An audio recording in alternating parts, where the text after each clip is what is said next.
nós vamos trazer uma questão que está sendo muito discutida no Brasil, mas não é uma questão só brasileira, é o estupro virtual. Vamos tentar entender como a justiça lá no Brasil puniu um crime que está sendo retratado na novela Travessia. É algo interessante o que a novela Travessia traz e serve de alerta para todos os pais, para todos os jovens, pelos golpes que andam acontecendo no digital. Felipe Tonon conta essa história de estupro virtual e esse caso que a justiça brasileira puniu, um caso que está sendo retratado pela novela Travessia, amigo.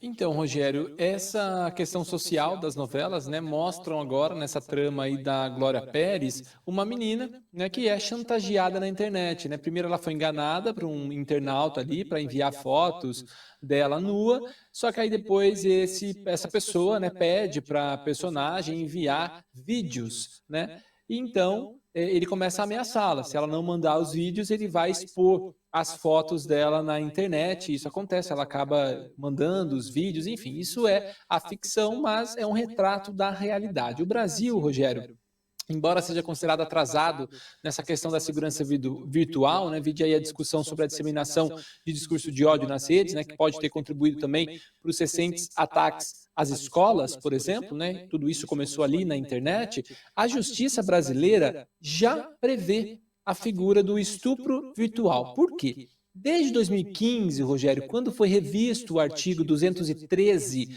do Código Penal, a definição do crime de estupro foi ampliada para além do ato sexual forçado, né? Então, constranger alguém mediante violência ou grave ameaça a ter conjunção carnal ou a praticar ou permitir que com ele se pratique outro ato libidinoso, isso, qualquer coisa parecida já é considerada estupro, com pena de reclusão que pode chegar a 10 anos de prisão. Aí, no caso de menores de 14 anos, qualquer tipo de conjunção carnal ou ato libidinoso é considerado estupro, mesmo que não haja ameaça comprovada, viu? Porque a lei entende que as crianças e adolescentes, antes dessa idade, não têm discernimento para consentir qualquer tipo de relação sexual. E essa ampliação, Rogério, da definição de estupro ocorreu, entre outras coisas aí, após o caso de uma menina de 10 anos levada a um motel por um homem e obrigada a tirar roupa enquanto ele se masturbava. Embora não tenha havido sexo, né, não teve uma relação sexual, pois ele não tocou na menina,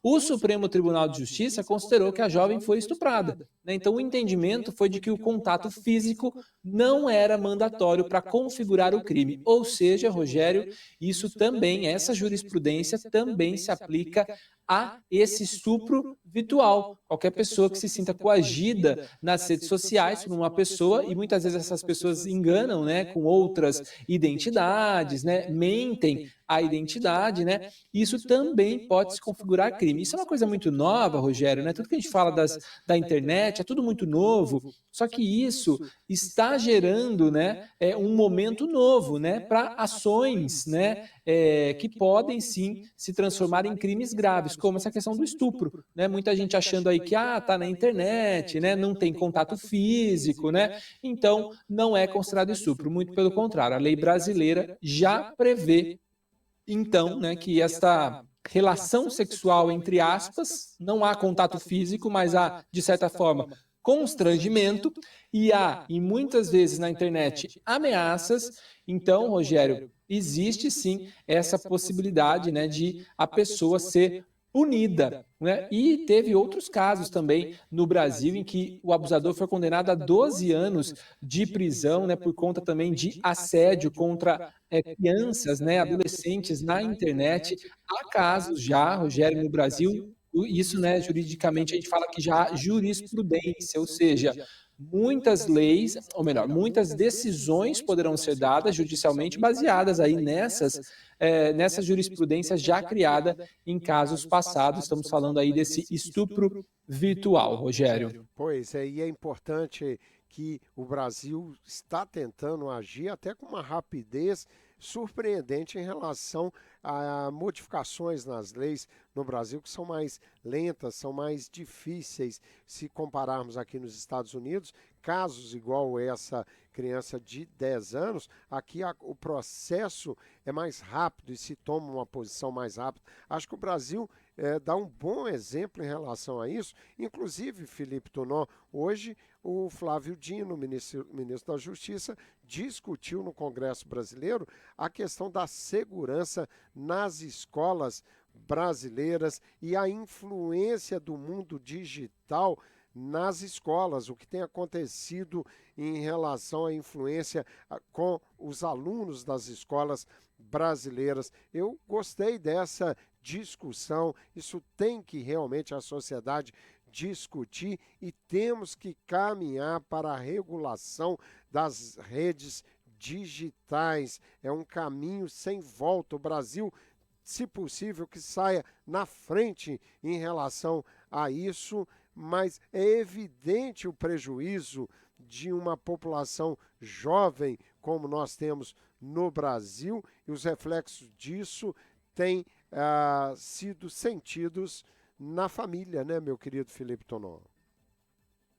Exatamente, Rogério. É uma discussão que ela é super pertinente e as escolas precisam aprofundar isso, né? Agora, não dá só para ser um trabalho dentro da escola, né? Precisa ser um trabalho mesmo abrangente com a família, com a sociedade como um todo. Eu estendo até mais, Rogério, com as ONGs, com as igrejas, com todas as entidades aí que trabalham, né? Entidades representativas da sociedade. Isso tem que ser um trabalho conjunto, né? Só essa união mesmo de forças que pode aí nos dar um futuro um pouco melhor. Rogério, só queria dar um dado em relação a essa questão das escolas. No Brasil, isso é uma questão generalizada. Está circulando boatos no Brasil que haverá atentados em escolas na próxima quinta-feira. Sexta-feira é feriado, e aí eles fazem uma mesma postagem que eles acabam montando, né, e de acordo com cada cidade. E aí os criminosos colocam alunos das escolas tal, na quinta-feira visitaremos a sua escola para matar vocês. Isso está acontecendo no Brasil, Rogério. Isso tem gerado um pânico. A gente que tem criança, né, nas escolas, além da segurança reforçada nas escolas, os pais não estão levando filhos na escola. Estão preocupados, estão querendo mudar a regra, colocar cerca elétrica, querer que a escola faça isso, faça aquilo. Enfim, está virando uma situação muito complicada. Então é muito importante ter essa atenção, né, da escola, dos pais e de todas as entidades aí, e evidentemente da polícia também. Isso o governo federal tem feito com o ministro da Justiça, né, o Ministério da Justiça, empenhado também em punir e prender pessoas que estão cometendo essas atrocidades, né, Rogério? Várias ameaças a escolas, enfim. Tudo isso a internet tem potencializado demais, Rogério, na disseminação desses conteúdos aqui no Brasil. Pois é, você bateu num ponto importante, porque eu acho que nada substitui a educação de casa, dos pais, a vigilância em relação ao que os filhos fazem, mas principalmente a aproximação dos pais com os filhos adolescentes, sendo realmente um trabalho importante. Qualquer pai ser amigo do seu filho, identificar os problemas que o seu filho está passando, está enfrentando e ele ter a liberdade de abrir isso com você. E é preciso quebrar, Felipe Tonon, talvez alguns modismos, porque hoje todo mundo acha que uma criança tem que ter um celular, tem que ter um computador. Será? Será que crianças tão pequenas deveriam já estar com um computador, com um celular? Isso tem que ser discutido.